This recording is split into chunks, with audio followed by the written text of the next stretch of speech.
यह एक ऐसी दुनिया है जहाँ पैसों की कोई वैल्यू नहीं, यहाँ टाइम ही सब कुछ है। यहाँ अगर आपको कोई चीज खरीदनी है तो आपको उस चीज के बदले अपनी जिंदगी का कुछ टाइम देना पड़ेगा, तब जाकर आप उस चीज को खरीद पाएंगे। लेकिन इस दुनिया में एक अच्छी जिंदगी गुजारने के लिए आपके पास टाइम का होना भी जरूरी है, क्योंकि यहाँ जब किसी इंसान की एज 25 साल तक पहुँच जाती है तो उस इंसान के हाथ पर 1 साल का टाइम स्टार्ट हो जाता है। जिस पल काउंटडाउन 0 हुआ उसी पल वह इंसान खत्म। अमीरों के पास इतना टाइम था कि वह 1000 साल की जिंदगी भी जी सकते थे। अमीरों ने खुद के लिए एक अलग दुनिया बना ली थी जहां वो लोग एक सुकून भरी जिंदगी गुजार रहे थे, लेकिन वहीं दूसरी तरफ गेटो सिटी में रहने वाले गरीब लोग दिन रात मेहनत करके खुद के लिए टाइम कमाते थे, नहीं तो उनकी जिंदगी खत्म हो जाएगी। इन्हीं गरीबों की बस्ती में विल नाम का एक लड़का रहता था जिसकी घड़ी में सिर्फ 23 घंटे ही बचे थे। विल अपनी मॉम के साथ रहता था। अब क्योंकि 25 साल के बाद उम्र रुक जाती है, इसीलिए उसकी माँ 50 साल की होकर भी बहुत जवान दिख रही थी। आज विल की माँ का 50वां जन्मदिन था। विल अपनी मॉम का बर्थडे सेलिब्रेट करने के लिए पिछली रात ओवर टाइम करके एक शैंपेन की बोतल लाया था। यह देखकर विल की मॉम बहुत खुश हो जाती है और वो विल से कहती है कि मैं अपने पोतों को देखना चाहती हूँ, तुम किसी लड़की को डेट क्यों नहीं करते? जिस पर विल जवाब देता है कि इन सब चीजों के लिए टाइम किसके पास है। विल की मॉम ने उससे कहा कि इलेक्ट्रिसिटी बिल और बैंक से लिया हुआ लोन कल की डेट तक मुझे क्लियर करना होगा, नहीं तो हमें फाइन पड़ सकता है। इसीलिए अब मैं जा रही हूँ और कल रात तक सभी बिल्स और बैंक के लोन्स जमा करवा कर वापस आऊंगी। उसने कहा कि मेरे पास सिर्फ 3 दिन का टाइम है। इलेक्ट्रिसिटी बिल और बैंक का लोन चुकाने में मेरे पास लगभग सारा टाइम खर्च हो जाएगा, इसीलिए कल शाम को तुम जरूर बस स्टॉप पर मेरा इंतजार करना, ताकि मेरा सारा टाइम खत्म होने से पहले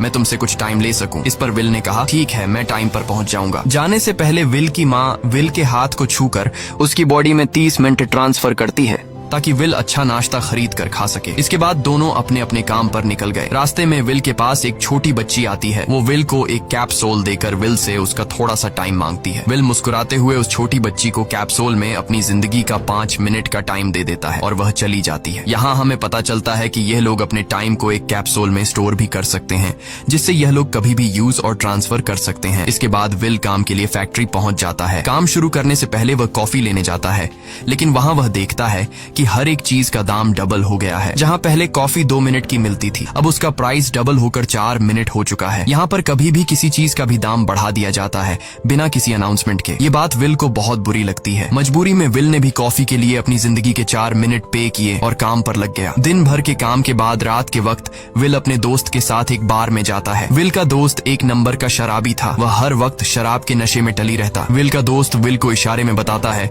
कि वह आदमी सबको फ्री में दारू पिला रहा है और उसके पास बहुत ज्यादा टाइम है। ये सुनकर विल ने जब उस आदमी की तरफ देखा तो उसे चारों तरफ से लड़कियों ने घेरा हुआ था। विल की जब उस आदमी की घड़ी पर नजर गई तो उस आदमी के पास 116 साल का टाइम था। ये देखकर विल समझ जाता है कि यह आदमी ग्रीनिच सिटी से है, क्योंकि गेटो सिटी में लोगों के पास ज्यादा से ज्यादा 2 दिन का टाइम होता है। विल उस आदमी के पास आया और उसे वार्न करने लगा कि यहाँ पर तुम्हें नहीं होना चाहिए था। यहाँ चोरों का खतरा है, ये लोग तुम्हें मारकर तुम्हारा टाइम चुरा लेंगे, इसलिए जल्दी से यहाँ से निकल जाओ। लेकिन वो आदमी विल की बातों को सीरियस नहीं लेता और उसे इग्नोर करके ड्रिंक करने लग जाता है। तभी उस बार में फोर्टिस नाम का एक गैंगस्टर अपने ग्रुप के साथ आया, जिसे देखकर सारे लोग बाहर निकल भागे। दरअसल यह शहर के सबसे बड़े गुंडे हैं जो लोगों से जबरदस्ती टाइम चुराते हैं। विल का दोस्त विल को पकड़कर ले जाने लगा, लेकिन विल ने जाने से इनकार कर दिया और वहाँ एक कोने में छिपकर सब कुछ देखने लगा। फोर्टिस उस अमीर आदमी से उसका सारा टाइम लूटने आया था। फोर्टिस उस अमीर आदमी को चैलेंज करता है कि चलो पंजा लड़ाते हैं और जो हारेगा वह अपना सारा टाइम जीतने वाले को दे देगा। ये टाइम फाइट आर्म रेसलिंग की तरह थी, जिसमें 2 लोगों को एक दूसरे की कलाई पकड़नी होती थी। जिस भी इंसान की कलाई नीचे होती थी उसका टाइम घटने लगता था और वो टाइम उस आदमी के हाथ में ट्रांसफर होने लगता था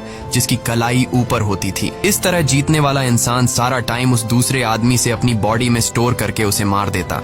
फोर्टिस उस आदमी से कहता है, क्या तुम इसके लिए तैयार हो? इस पर उस अमीर आदमी ने कहा कि मैंने बहुत ज्यादा ड्रिंक की हुई है, इसलिए मुझे कुछ टाइम चाहिए, उसके बाद मैं तुम्हारे चैलेंज के लिए तैयार हूँ। फोर्टिस कहता है कि ठीक है, ये तुम्हारी आखिरी ख्वाहिश है, जाओ, मैं तुम्हें तैयार होने के लिए कुछ मिनट देता हूँ। फोर्टिस उसके साथ अपना एक आदमी भी भेज देता है ताकि यह भाग न सके। वो अमीर आदमी बाथरूम में आकर बहुत ज्यादा उल्टियां करने लग जाता है, क्योंकि उसे काफी चढ़ गई थी। इसलिए अगर वो इस हालत में फोर्टिस से पंजा लड़ता तो इस अमीर आदमी का हारना कंफर्म था। तभी विल वहाँ पर आ जाता है। वो फोर्टिस के आदमी को मारकर उस अमीर आदमी को अपने साथ उस जगह से बाहर निकाल लेता है और उसे फोर्टिस से बचाकर एक सेफ जगह पे ले आया। विल ने उस अमीर आदमी से कहा कि मैंने तुमसे कहा भी कि तुम्हारी जान को खतरा है, तुम जानबूझकर अपना टाइम क्यों बर्बाद कर रहे हो। वो आदमी विल को अपना नाम हेनरी बताता है और वो विल से पूछता है कि तुम्हारी उम्र कितनी है। विल ने बताया 28 साल। हेनरी ने कहा मेरी उम्र 105 साल है और अब मैं जिंदगी से थक चुका हूँ। मैंने अपनी लाइफ में हर एक चीज का मजा लिया है और अब मुझे इस जिंदगी की जरूरत नहीं है, मैं जीना नहीं चाहता। ये सुनकर विल ने हैरानी से पूछा आखिर तुम कहना क्या चाहते हो। इस पर हेनरी ने कहा लगता है तुम अब तक हकीकत से अनजान हो। क्या तुमने कभी सोचा है कि इस दुनिया में अलग अलग टाइम जोन्स क्यों बनाए गए हैं?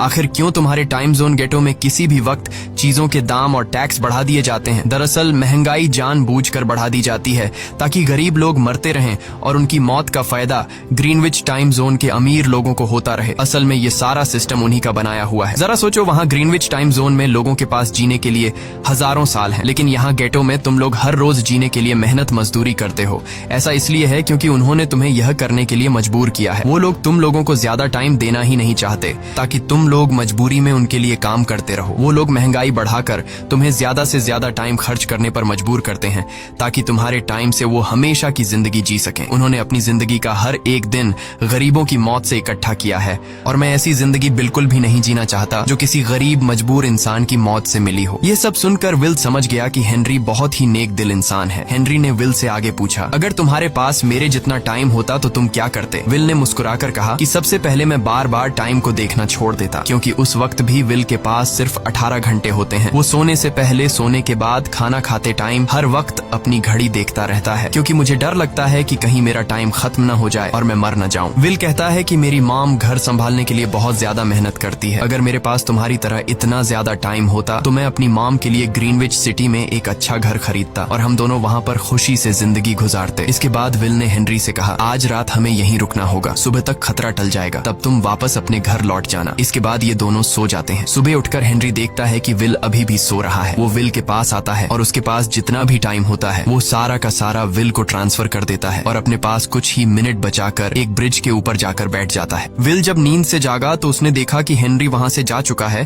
तभी हमेशा की तरह नींद से जागने के बाद विल ने अपनी घड़ी में नजर डाली। विल की घड़ी में 116 साल ऐड हो चुके थे। यह देखकर उसकी आंखें खुली की खुली रह गईं। उसे लगा कि वो अभी भी नींद में है और सपना देख रहा है। इसी दौरान विल की नजर विंडो पर पड़ी जिस पर लिखा था मेरा टाइम बर्बाद मत करना। वो समझ जाता है कि हेनरी ने मुझे अपना सारा समय दे दिया है। तभी विल ने हेनरी को दूर एक ब्रिज के किनारे पर बैठे देखा। विल जल्दी से हेनरी की तरफ भागा, लेकिन अब बहुत देर हो चुकी थी क्योंकि हेनरी के पास अब बस कुछ ही सेकंड्स बचे थे और थोड़ी देर बाद वो एक झटके से मरकर ब्रिज से नीचे पानी में गिर गया। विल को हेनरी की मौत का बहुत ज्यादा दुख होता है। अब विल के पास 116 साल की जिंदगी थी और वो समझ जाता है कि अगर मैं यहाँ पर रहा तो लोग समझेंगे कि हेनरी को इसी ने मारा है। विल जल्दी से अपने दोस्त के पास जाता है। विल का दोस्त विल के हाथ में इतना सारा टाइम देखकर शॉक रह जाता है, जिसके बाद विल ने अपने दोस्त को दोस्ती की खातिर 10 साल का टाइम दिया। ये देखकर विल का दोस्त उसका दिल से शुक्रिया अदा करता है। विल कहता है कि यहाँ रहना मेरे लिए अब ठीक नहीं, क्योंकि इतने ज्यादा टाइम को देखते हुए मेरा टाइम छीनने के लिए कोई भी मुझे मार सकता है। अब मैं अपनी माँ के लिए ग्रीनविच सिटी में एक अच्छा सा घर खरीद सकता हूँ और वहाँ पर एक सेफ लाइफ गुजारूंगा। जिसके बाद विल अपने दोस्त को गुड बाय कहकर वहाँ से निकल जाता है और सीधा उस बस स्टॉप पर जाकर मॉम का इंतजार करने लगता है, जहाँ 2 दिन पहले उसकी मॉम ने उससे कहा था कि मैं इलेक्ट्रिसिटी का बिल और बैंक का लोन चुकाकर इस बस स्टॉप पर पहुंचूंगी। दूसरी तरफ विल की मॉम सारे लोन और बिल्स भरने के बाद घर लौटने के लिए बस में चढ़ी, पर तभी उसे पता लगा कि एक ही दिन में बस की टिकट के दाम डबल हो गए थे। पहले जहां टिकट 1 घंटे में आती थी वहीं अब प्राइस 2 घंटे हो गया था। ये देखकर विल की मॉम बहुत ज्यादा परेशान हो जाती है क्योंकि विल की मॉम के पास सिर्फ 1.5 घंटा बचा था। विल की मॉम बस ड्राइवर से रिक्वेस्ट करती है कि अगले स्टॉप पर मेरा बेटा उसे बाकी का टाइम दे देगा, लेकिन बस ड्राइवर ने साफ इनकार कर दिया और कहा कि अगर टाइम नहीं है तो फिर पैदल चली जाओ। लेकिन विल की मॉम को पता था कि अगला बस स्टॉप बहुत दूर है, अगर वह पैदल भी जाती है तो उसे पहुंचने में 2 घंटे लगेंगे। उस वक्त बस में ढेर सारे पैसेंजर्स सवार थे। विल की मॉम ने उनसे भी रिक्वेस्ट की पर किसी ने भी उनकी मदद नहीं की। इतने में ही बस वहाँ से निकल गई। विल की मॉम रेचल के पास ज्यादा टाइम नहीं बचा था, इसलिए वह दौड़ती हुई पैदल घर की तरफ भागने लगी। दूसरी तरफ विल अपनी मॉम के लिए फूलों का गुलदस्ता लिए बस स्टॉप पर उनका इंतजार कर रहा था, क्योंकि आज उसे अपनी मॉम का बर्थडे सेलिब्रेट करना था। बस जब उस स्टॉप पर पहुंची तो कई सारे पैसेंजर्स उतर आए, पर उनमें से विल की मॉम नहीं थी। विल यह देखकर परेशान हो जाता है और उसे समझ आ गया कि जरूर उसकी मॉम मुसीबत में है। वह उसी वक्त अपनी मॉम की तलाश में भागा। उधर रेचल के पास अब कुछ ही मिनट बचे थे। वह रास्ते में आने वाली गाड़ियों और लोगों के घरों का दरवाजा पीट पीट कर उनसे थोड़ा समय उधार मांग रही थी, लेकिन कोई भी उसकी मदद करने को तैयार नहीं था। इधर विल जब कुछ दूर गया तो उसे उसकी मॉम दौड़ती हुई नजर आ गई। अपनी मॉम को भागते हुए देख विल समझ गया कि उनके पास ज्यादा टाइम नहीं है। वह अपना हाथ आगे करके तेजी से उनकी तरफ दौड़ने लगा। उधर रेचल के पास अब सिर्फ